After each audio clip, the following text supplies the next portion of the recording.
ಆಯುಷ್ ವಾಹಿನಿಯ ವೀಕ್ಷಕರೆಲ್ಲರಿಗೂ ನಮಸ್ಕಾರ. A man to seek out for the man of the hour Shri Akshara Damle ಅವರು. ಬನ್ನಿ ಕಾರ್ಯಕ್ರಮಕ್ಕೆ ಸ್ವಾಗತಿಸೋಣ. ನಮಸ್ತೆ, ಕಾರ್ಯಕ್ರಮಕ್ಕೆ ಸ್ವಾಗತ. ನಮಸ್ಕಾರ, ಧನ್ಯವಾದಗಳು. ಸಮ್ ಪೀಪಲ್ ಆಲ್ಸೋ ನೋಡಿದೀವಿ. ನಾನು ಒಂದು ಕೇಳಬೇಕಿತ್ತು, do dead people also dream? ಅದು ನಮಗೆ ಗೊತ್ತಾಗತ್ತಾ, ಅಥವಾ just before death do they face something, ಅಥವಾ ಅದು ನಾವು ಹ್ಯಾಲುಸಿನೇಷನ್ಸ್ ಅಂತ ಸುಮ್ಮನೆ ಜಸ್ಟ್ ಕೆಲವು ಸತಿ ಹಾಗೆ ಹ್ಯಾಲುಸಿನೇಷನ್ ಅಂತ ಹೇಳೋದು ಬಹಳ ಸುಲಭ. ಈಗ ನಮಗೆ ಇಲ್ಲದನ್ನು ಯಾವುದೋ ಒಬ್ಬ ವ್ಯಕ್ತಿ ಕಾಣ್ತಾ ಇದೆ ಅವನಿಗೆ ಅಂತ ಅಂದ ತಕ್ಷಣ ಇದು ಹ್ಯಾಲುಸಿನೇಷನ್ ಅಂತ ಹೇಳೋದು ಬಹಳ ಸುಲಭ. ಆದರೆ ಡೆತ್ತಿನ ವಿಷಯಕ್ಕೆ ಬಂದಾಗ ಅನೇಕರಿಗೆ, ಈಗ ನನ್ನ ಫ್ರೆಂಡಿನ ಅಜ್ಜನ ಕತೆ ಹೇಳ್ತಾ ಇದ್ರು. ಎಷ್ಟು ಚೆನ್ನಾಗಿ ವಿವರಣೆ ಕೊಟ್ಟರು ಅಂದರೆ, ಅವ್ರು ಸಾಯ್ಬೇಕಾದ್ರೆ ಮುಂಚೆ ಅವರ ಪರಿವಾರ, ದೊಡ್ಡ ಪರಿವಾರ, ಬೇರೆ ಎಲ್ಲ ಮಕ್ಕಳು ಮೊಮ್ಮಕ್ಕಳು ಎಲ್ಲ ಬೇರೆ ಬೇರೆ ಕಡೆ ಇದ್ದರು.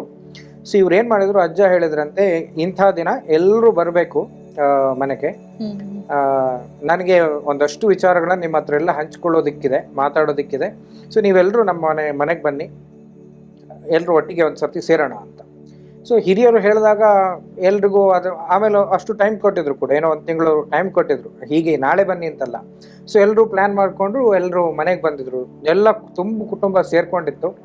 ಅವ್ರಿಗೆಲ್ಲರೂ ಒಂದಿಷ್ಟು ಅವರು ಏನೋ ಒಂದಷ್ಟು ಏನು ಹೇಳಬೇಕೋ ಉಪದೇಶ, ಅಂದರೆ ಅವರ ಜೀವನ ಅನುಭವದಿಂದ ಏನು ಹೇಳಬೇಕೋ ಅದನ್ನು ಹೇಳಿದರು. ಆಮೇಲೆ ಎಲ್ಲರ ಎದುರೇ ಅವ್ರು ತೀರ್ಕೊಂಡ್ರು, ಆರಾಮಾಗಿ ಸುಖ ಮರಣವನ್ನು ಪಡೆದ್ರು. ಸೊ ಇದಕ್ಕೆ ಹಿಂದೆ ಏನಿದ್ದಿರಬಹುದು ಅಂತ ನೋಡಿದ್ರೆ, ಬಹುಶಃ ಅವ್ರಿಗೆ ಕಂಡಿದ್ದಿರ್ಬೋದು, ಬಹುಶಃ ನನ್ನ ದಿನ ಮುಗಿತಾ ಬಂತು, ಇಂಥ ದಿನಕ್ಕೆ ಆಗಬಹುದು ಅಂತ. ಸೊ ಎಷ್ಟೋ ಸರ್ತಿ ಈ ಥರದ ಪರಿಸ್ಥಿತಿಯಲ್ಲಿ ಜನ, ಅಂದರೆ ಹಿರಿಯರು ಹೇಳಿದಂಥದ್ದಿದೆ, ಬಹುಶಃ ನನ್ನ ಜೀವನ ಮುಗೀತು ಅಂತ. ಮತ್ತೆ ಅದು ಕನಸಿನಲ್ಲಿ ಕಂಡಂತಹ ಸಾಧ್ಯತೆಗಳು ಇರ್ತವೆ. ಉದಾಹರಣೆಗೆ, ನಾನು ಪುರಾಣದಿಂದ ನೀವು ಈ ಡೆತ್ತಿನ ಬಗ್ಗೆ ಕೇಳಿರೋ ಕಾರಣ, ನನ್ನ ಮೂಲದಲ್ಲಿ ನಾನು ಯಕ್ಷಗಾನ ಕಲಾವಿದ ಕೂಡ. ಹಾಗಾಗಿ ಯಕ್ಷಗಾನದಲ್ಲಿ ಕೃಷ್ಣಲೀಲೆ ಕಂಸವಧೆ ಅಂತ ಒಂದು ಪ್ರಸಂಗ ಪ್ರದರ್ಶನ ಮಾಡ್ತಾರೆ. ಸೊ ಅದರಲ್ಲಿ ಕಂಸನಿಗೆ, ಕೃಷ್ಣ ಇನ್ನೂ ಮಥುರೆಗೆ ಬಂದಿರೋದಿಲ್ಲ, ಅದಕ್ಕಿಂತ ಮುಂಚೆ ಹಿಂದಿನ ರಾತ್ರಿ ಕಂಸನಿಗೆ ಒಂದು ಕನಸು ಬೀಳ್ತದೆ.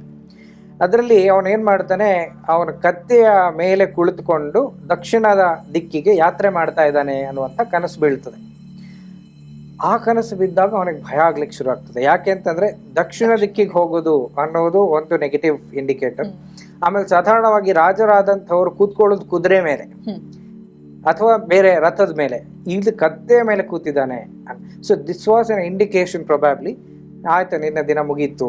So he's going to fall from grace and also travel southward. ಹೌದು.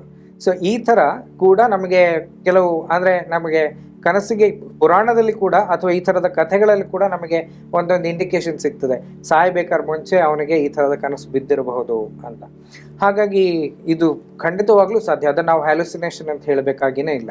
ಸೊ ಆ ವ್ಯಕ್ತಿಯ ಪಾಯಿಂಟ್ ಆಫ್ ವ್ಯೂ ಅಲ್ಲಿ it can be to an extent manifested, but ನಮಗೆ ಅದು ಹ್ಯಾಲುಸಿನೇಷನ್ ಅಂತ ಅನ್ನಿಸಬಹುದು. ಹೌದು. Okay, so until we go through the same experience in a different phase of life. Exactly.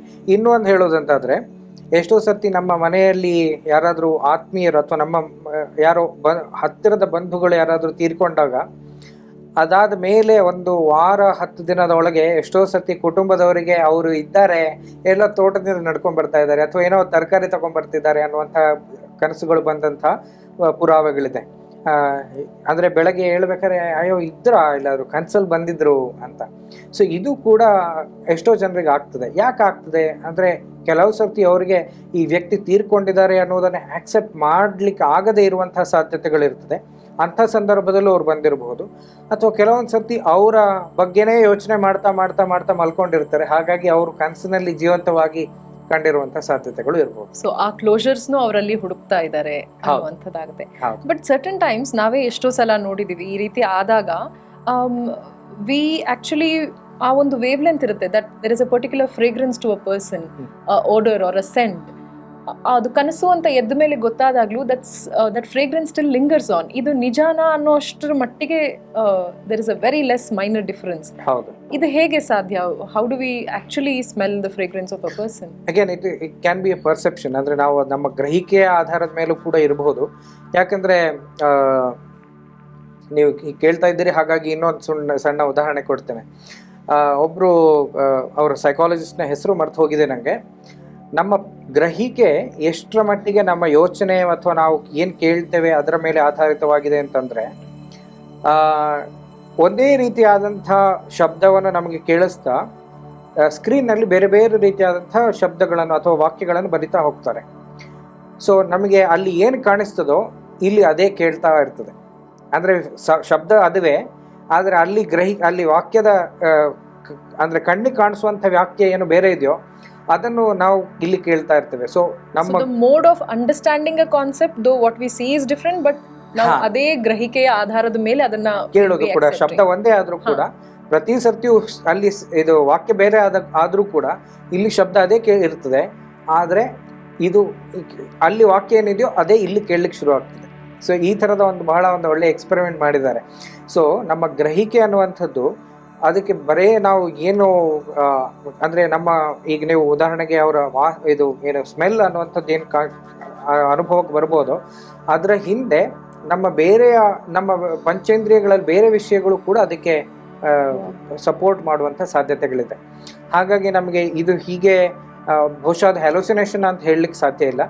ನಮ್ಮ ಮೂಡ್ ಅಥವಾ ನಮ್ಮ ಯೋಚನೆಗಳು ಎಲ್ಲವೂ ಅವ್ರ ಬಗ್ಗೆ ಇದ್ದಾಗ ಅವರದ್ದೇ ಆದಂಥ ವಾಸನೆಗಳು ನಮಗೆ ಬರುವಂಥ ಸಾಧ್ಯತೆಗಳಿರ್ತವೆ. Okay, so it can even be touch ಆಗಿದ್ರೆ. ಹೌದು, ಕೆಲವರಿಗೆ ಮೀನ್ಸ್ ವಿಚ್ ಎವರ್ ನಮ್ಮ ಜ್ಞಾನೇಂದ್ರಿಯ, ಪಂಚೇಂದ್ರಿಯ, ಕರ್ಮೇಂದ್ರಿಯಗಳು ಯಾವುದು ವಿ ರಿಲೇಟ್ ವೆರಿ ಕ್ಲೋಸ್ ಅಥವಾ which is more powerful or intuitional in ಆ ಬಾಡಿ, ಆ ರಿಸೆಪ್ಟಿವಿಟಿ ಯಾವುದಕ್ಕೆ ಜಾಸ್ತಿ ಇದ್ರೆ ಆ ಸ್ಪಂದನೆಯನ್ನ ನಾವು ಪಡಿತೀವಿ. Okay okay.